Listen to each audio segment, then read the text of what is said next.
The silent invasion. The Quellax Empire had never failed. In their 2,000-year expansion across the galaxy, they had conquered 43 water-bearing worlds without a single defeat. Their crystalline bodies thrived in high-pressure aquatic environments, making them masters of oceanic warfare. When they discovered Earth through their long-range sensors, showing a planet with 71% water coverage, Supreme Commander Krexel considered it another routine conquest. Marcus Torres was hauling nets off the coast of Chile when his instruments first detected the anomaly. A fourth-generation fisherman operating the Maria Elena, he had spent 37 years reading the ocean's moods and mysteries. His modified sonar system, inherited from his grandfather and enhanced through years of tinkering, could detect subtle changes in water density that helped him locate massive schools of sardines. On this foggy morning, it revealed something else entirely. The reading showed objects moving at depths of 3,000 meters, traveling in perfect geometric formations at speeds no marine life could achieve. Marcus radioed the Chilean Naval Command, expecting them to dismiss his report as equipment malfunction. Instead, within 2 hours, his fishing vessel was surrounded by military ships. Captain Alvarez of the Chilean Navy boarded the Maria Elena, studying Marcus's sonar displays with growing concern. "How long have you been tracking these objects?" he asked, his voice tight with tension. "Started about 3 hours ago," Marcus replied, adjusting the sonar settings. "Look at this pattern.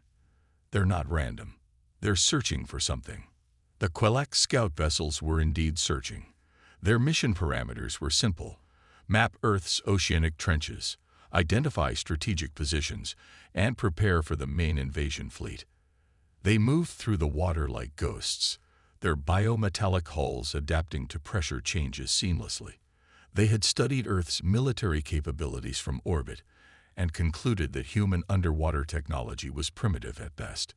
Within days, similar reports flooded in from fishing vessels worldwide. Japanese tuna boats detected formations in the Pacific. Norwegian trawlers reported anomalies in the Arctic waters. The pattern became undeniable. Something was systematically surveying Earth's oceans. The United Nations convened an emergency session of the newly formed Oceanic Defense Council. Military leaders presented their findings, but it was Marcus Torres, invited as a civilian consultant, who provided the breakthrough insight. "They're not just mapping," Marcus explained to the assembly. "They're testing our detection capabilities. Each time we spot them, they adjust their approach patterns. They're learning from us." Admiral Rebecca Chen, leading the Pacific Fleet, leaned forward. "What makes you so certain, Mr. Torres?" Marcus pulled up his data on the main screen. "Because that's exactly what apex predators do in the ocean. Sharks, orcas, even octopi. They probe, learn, adapt. These beings, whatever they are, they're hunting. And we're the prey." The first official contact came exactly 30 days after the initial sightings. A massive vessel, unlike anything in Quellax scout reports, emerged from the Mariana Trench. The ship was organic in appearance, with a hull that seemed to breathe and pulse with bioluminescent patterns. It positioned itself at exactly 1,000 meters depth, broadcasting on all human communication frequencies. The message was simple and direct. "Inhabitants of Earth, we are the Quellax Empire. Your oceans now belong to us. Evacuate all vessels and maritime installations within 7 of your planet's rotations. Resistance will result in immediate pacification." Humanity's response was equally direct. Within hours, naval fleets from every major nation converged on the Pacific. Submarines armed with nuclear torpedoes took position. Aircraft carriers launched continuous patrols. The message back to the Quellax was clear: Earth's oceans were not for sale. Supreme Commander Krexel observed the human military buildup with amusement. Their surface vessels were slow and vulnerable. Their submarines operated at laughably shallow depths. Their weapons relied on primitive chemical explosives. He ordered the attack to commence at dawn. The Battle of the Continental Shelf began with the Quellax emerging from ocean trenches worldwide. Their ships, designed for pressures that would implode human submarines, struck with devastating precision. Using concentrated hydropulse weapons, they created localized tsunamis that capsized destroyers. Their biometallic fighters moved through the water at speeds that made torpedoes seem stationary. Human forces fought back with everything in their arsenal. Nuclear submarines launched their payloads, creating underwater shockwaves that briefly disrupted Quilax formations. Surface ships coordinated missile strikes, forcing the alien vessels to dive deeper. But for every Quilax ship damage, 3 more emerged from the depths. Marcus Torres watched the battle reports from the Chilean Naval Command Center. The Maria Elena had been requisitioned for military use, its unique sonar system proving invaluable for tracking Quilax movements. As he analyzed the patterns, something nagged at him. The alien's biometallic technology reminded him of something he'd observed in marine life.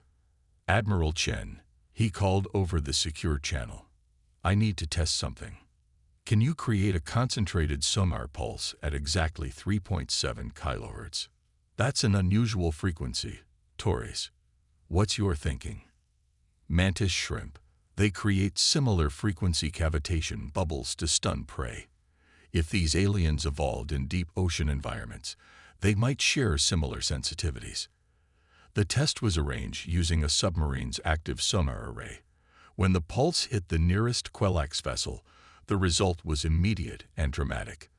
The ship's biometallic hull convulsed, its propulsion systems faltered, and it began an uncontrolled descent into the depths. "My God," Admiral Chen breathed. "It works. All units, implement the Torres protocol immediately." The tide of battle began to turn. Human forces, now armed with knowledge of the Quilax weakness, coordinated sonic attacks across all fronts. The alien vessels, designed to withstand crushing pressures and extreme temperatures, proved vulnerable to precisely tuned acoustic weapons. But the Quilax were quick learners. They began adapting their hull compositions, creating acoustic dampening fields around their ships. The sonic weapons became less effective with each passing hour. Supreme Commander Krexel, observing from his command ship in the Mariana Trench, prepared to deploy their most devastating weapon yet. As Part 1 concluded, humanity had discovered a critical weakness in their invaders, but the Quilax Empire's ability to adapt threatened to neutralize this advantage. The stage was set for a final confrontation that would determine the fate of Earth's oceans. The Fisherman's Gambit. The war for Earth's oceans had reached a stalemate. The Quilax Empire, despite their technological superiority, found themselves facing an enemy unlike any they had conquered before. Humans didn't just defend their waters. They understood them. And leading this understanding was Marcus Torres, whose insight had given humanity its first real victory. 3 weeks into the conflict, Marcus proposed something unprecedented to the Oceanic Defense Council. "We need to stop thinking like a military and start thinking like fishermen," he argued. "The ocean isn't a battlefield. It's an ecosystem, and we know ecosystems better than they do." Admiral Chen was skeptical. "We're barely holding them off with our naval forces. How can fishing vessels make a difference?" Marcus smiled. "Because fishing vessels go where warships can't. We know every current, every thermocline, every behavior pattern of the sea. My colleagues and I have a plan." The Global Fishing Fleet Alliance was formed within days. Thousands of fishing vessels from every nation joined the effort. Japanese tuna boats with their advanced tracking systems, Norwegian trawlers with deep-sea capabilities, Indonesian traditional fishermen with generational knowledge of tidal patterns. Each brought unique expertise to the fight. Marcus coordinated the operation from a converted factory ship, renamed the Defender's Net. Using encrypted communications, he deployed fishing vessels and a vast intelligence network across the world's oceans. Their mission wasn't to fight but to observe, track, and understand Quilax behavior patterns. "Think of them as another species we're trying to catch," Marcus explained to his captains. "What depths do they prefer? What formations do they use? When do they surface? Every detail matters."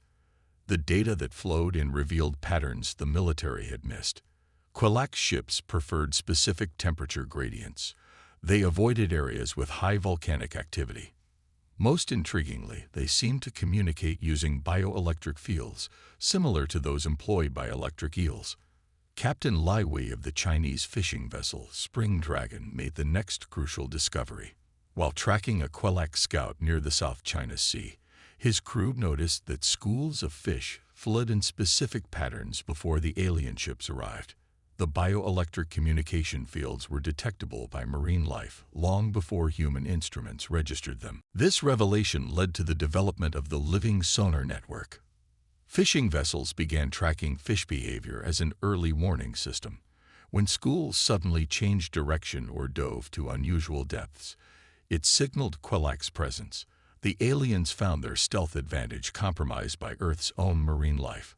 Supreme Commander Krexel was perplexed.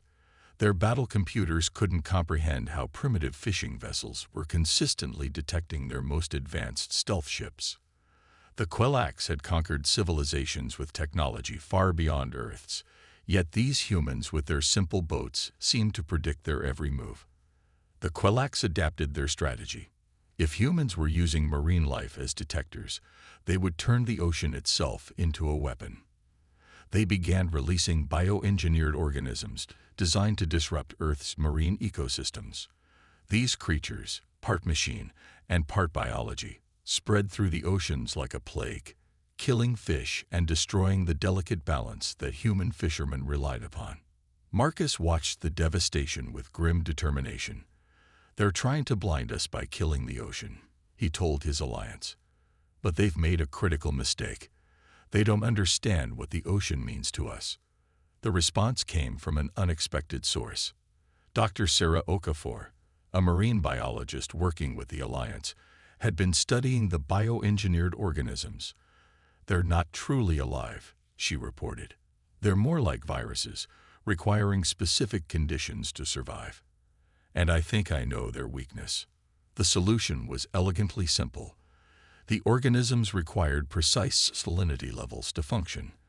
By using the fishing fleet to create massive freshwater dumps in strategic locations, using ice from polar regions and river diversions, they created dead zones where the bioweapons couldn't survive. The Quilax response was swift and desperate. They began emerging from the depths in unprecedented numbers, abandoning their careful strategy for an all-out assault. The Battle of the Seven Seas began as alien ships surfaced simultaneously across every ocean. Marcus coordinated the human response from the defender's net. "Remember," he broadcast to all vessels, "we're not trying to match their firepower. We're trying to outsmart them. Use what we know." Fishing vessels led Quilax ships into areas with natural acoustic properties that amplified sonar attacks. They created oil slicks that interfered with biometallic hull adaptations. Most cleverly, they used their nets not to catch fish, but to entangle Quilax fighters in synthetic fibers that disrupted their propulsion systems. The turning point came during the Great Pacific Standoff. Supreme Commander Krexel himself emerged in the Empire's most powerful dreadnought, a biomechanical monster the size of an aircraft carrier. Human military forces prepared for a final, devastating battle. But Marcus had one last gambit. Using data collected by thousands of fishing vessels, he had mapped the bioelectric communication network the Quilax used to coordinate their forces. Working with human scientists, they had developed a way to not just disrupt these signals, but to override them. Operation Neptune's Net began with every fishing vessel in the Pacific simultaneously broadcasting a carefully calibrated bioelectric pulse. The signal, mimicking Quilax command frequencies, contained a simple message in their own communication protocol. "Retreat. Planet unsuitable for colonization. Indigenous species possesses unknown defensive capabilities." The effect was chaos. Quilax ships received conflicting orders. Some began attacking their own forces. Others dove to crushing depths. The carefully coordinated alien fleet dissolved into confusion. Supreme Commander Krexel, realizing his communication network had been compromised, made a decision that went against every conquest protocol in Quellax history. He ordered a complete withdrawal. As the alien ships retreated to the depths and began their journey back to deep space, Marcus Torres stood on the deck of the Maria Elena, once again a simple fishing vessel. Admiral Chen joined him, watching the sunset over the now peaceful Pacific. "How did you know it would work?" Chen asked. Marcus smiled, casting his line into the water. "Same way I know where the fish are. You spend enough time on the ocean, you learn to speak its language." The Quellax thought they were conquering water, but we weren't defending water. We were defending our home. The Quellax Empire added a new entry to their galactic database. Earth, unconquerable. Species possesses intuitive understanding of aquatic environments that transcends technology. Avoid all future contact. Humanity's oceans remained free, protected not by advanced weapons or superior technology, but by the accumulated wisdom of generations who had learned to read the moods of the sea. The Global Fishing Fleet Alliance became Earth's permanent guardians, watching the depths for any future threats. And Marcus Torres, he returned to fishing, though now his modest boat carried advanced detection equipment provided by a grateful planet. Sometimes, while waiting for the fish to bite, he would think about the supreme commander of an alien empire, outsmarted by a fisherman who simply knew his waters better than any conqueror ever could. The ocean had its guardians, and they carried fishing nets instead of weapons.